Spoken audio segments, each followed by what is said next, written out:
Hello, everyone. Welcome back to Beyond Curious English. I'm Emma. And I'm Daniel. And we're really happy you're here with us today. Whether you're listening on your way to work, walking outside, or pretending to study while actually listening to a podcast, welcome. That's called multitasking, or as some scientists call it, doing two things badly at the same time. Daniel, that's a little harsh. Fair enough. Maybe our listeners are different. Maybe they're incredibly productive. Of course they are. They're listening to an English podcast. They're clearly making excellent life decisions. That's true. You've already made at least one good decision today. So, Daniel, how has your day been? Pretty good, actually. Although I had one slightly embarrassing moment this morning. Oh no! What happened? I spent 5 minutes looking for my glasses. And? They were on my head the entire time. That's impressive. Thank you. I like to stay humble. I don't think that's what humble means. Good point. How about you? How was your morning? Pretty peaceful. Coffee, a short walk, and a very important conversation with myself. Should I be worried? No. I won the argument. Congratulations! That's not easy. Actually, today's topic reminds me of something many language learners experience. I think I know where this is going. You're alone in your room. You're watching a movie in English. You're listening to podcasts. You're understanding almost everything. You feel confident. You feel comfortable. You start thinking, maybe my English is finally getting good. And then someone asks you a question in English. Suddenly, your vocabulary disappears. Your grammar disappears. Sometimes your personality disappears. Yes. And your brain suddenly becomes very quiet. Why does that happen? Why does English feel easy when we're alone? And so much harder when another person is involved? That's exactly what we're exploring today. And the answer might surprise you. Because the problem usually isn't your English. Sometimes the problem is what happens inside your brain when another human being enters the conversation. Have you noticed something interesting? What's that? People can sing perfectly when they're alone in the car, but the moment someone listens, suddenly they're not so confident anymore. That's true. And language learning works in a very similar way. When we're alone, there's no pressure, no judgment, no fear of making mistakes. Our brain feels safe. And when the brain feels safe, it usually performs better. But then another person joins the conversation, and suddenly your brain starts asking very different questions. Questions like, did I say that correctly? Was my pronunciation strange? What if I make a mistake? What if they don't understand me? And here's the strange part. Your brain stops focusing on communication and starts focusing on survival. That sounds dramatic. It does. But our brains are surprisingly old-fashioned sometimes.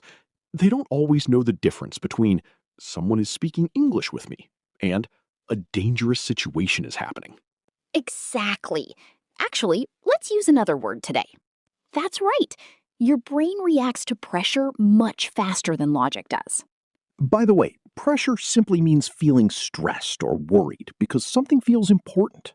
And speaking a foreign language often feels important because it feels personal. You're not just sharing information.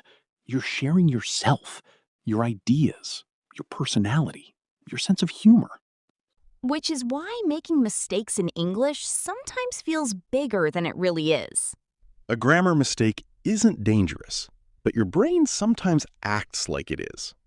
And that's when something interesting happens. Your English knowledge is still there, but access to it becomes harder.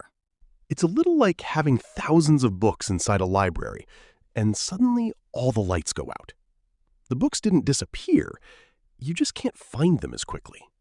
I love that example because that's exactly how many learners describe the experience. I know this word. I studied this grammar. So why can't I find it right now?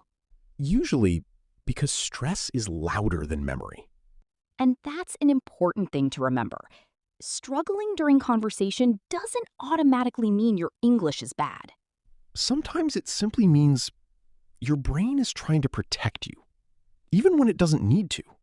And once you understand that, something important changes. You stop fighting yourself, and you start understanding yourself. So, Emma, if pressure is the problem, what's the solution? Interestingly, most people try to remove the pressure completely. Which sounds reasonable. It does, but that's usually not how confidence grows. Confidence grows by meeting small amounts of pressure, again and again. A little bit at a time, not all at once. Imagine someone who's afraid of water. You probably wouldn't throw them into the middle of the ocean. Hopefully not. That would be a terrible learning strategy. A very short lesson. Exactly. You start in shallow water, then a little deeper, then a little deeper again. Language learning works in a similar way.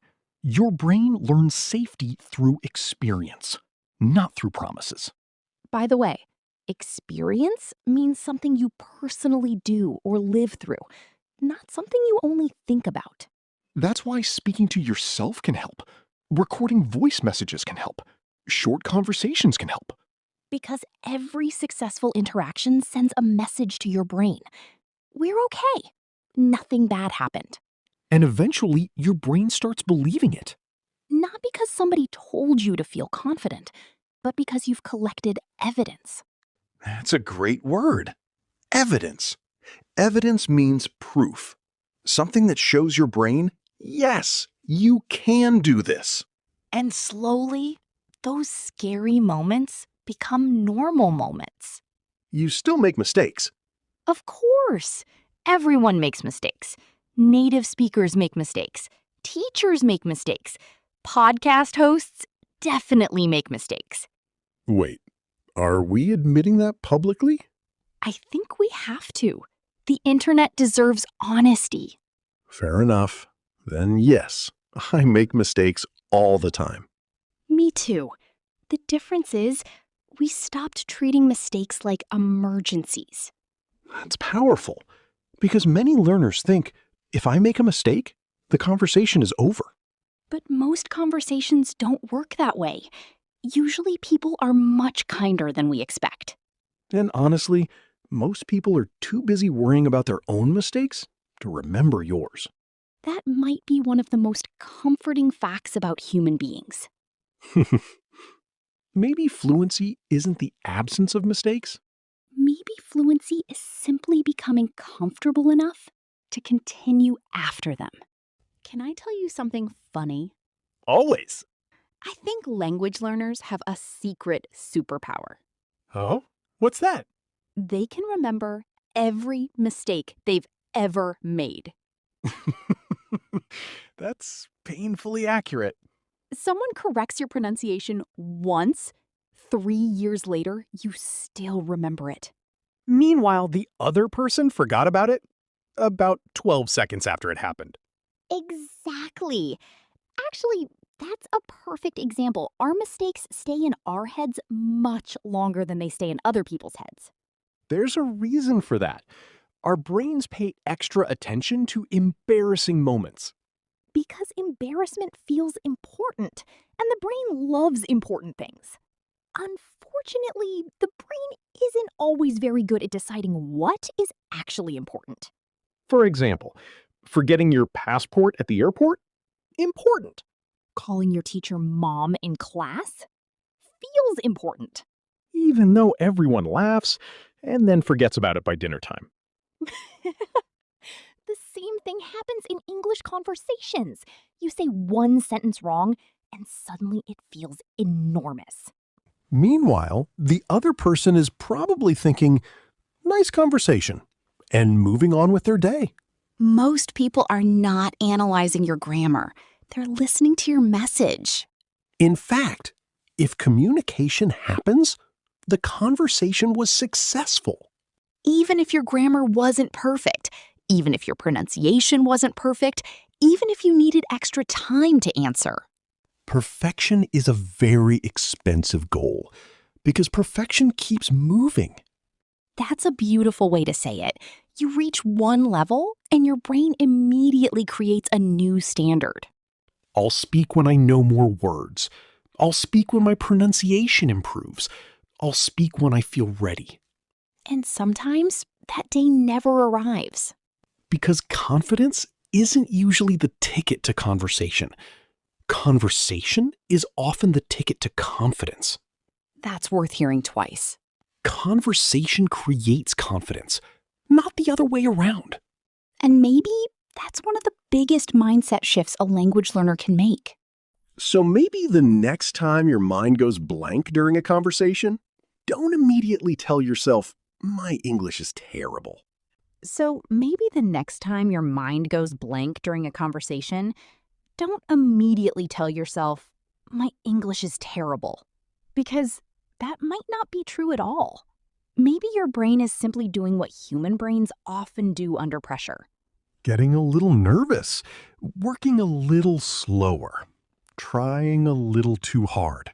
And strangely enough, trying too hard is sometimes the problem. Because conversations aren't exams. They're not performances. They're not competitions. They're just conversations. Two people trying to understand each other. Nothing more, nothing less. And here's something worth remembering. You don't become confident first and then start speaking English. More often, you start speaking English and confidence quietly follows behind. One conversation, one sentence, one small success at a time. And one day, without even noticing when it happened, you realize something has changed. You stop translating every sentence. You stop worrying about every mistake. You stop waiting for permission to speak. And that's usually the moment real progress begins. Before we finish today's episode, we'd love to hear from you. When was the last time your mind went blank in English? During a class? A conversation? An interview?